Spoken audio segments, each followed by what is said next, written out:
జై తెలంగాణ. అందరికీ నమస్కారం. ఇవాళ 195వ సావిత్రిబాయి పూలే గారి జయంతి సందర్భంగా అందరికీ శుభాకాంక్షలు తెలియజేస్తా ఉన్నాను.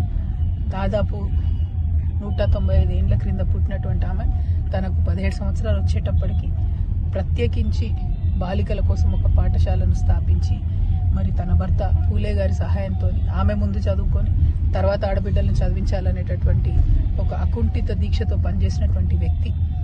చాలా అవమానాలు ఎదుర్కొని కూడా ఇవాళ భారతదేశంలో ఇంత కోట్లాది మంది ఆడబిడ్డలు చదువుకుంటున్నారంటే ఆనాడు తను చేసినటువంటి త్యాగం, తను చేసినటువంటి పోరాటం, దాని ఫలితమే ఇన్ని కోట్ల మంది ఆడబిడ్డలు చదువుకుంటా ఉన్నారు.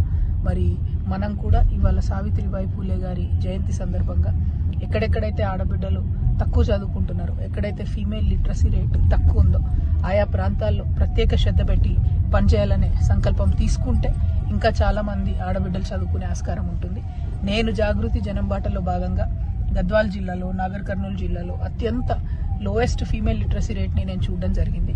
సో నేను తప్పకుండా అక్కడి ప్రాంతాలలో లిటరసీ రేట్ని పెంచడానికి, ఫీమేల్ లిటరసీ రేట్ని పెంచడానికి నా వంతుగా ప్రయత్నం చేస్తానని ఇవాళ సంకల్పం తీసుకుంటున్నాను. Thank you. జై తెలంగాణ.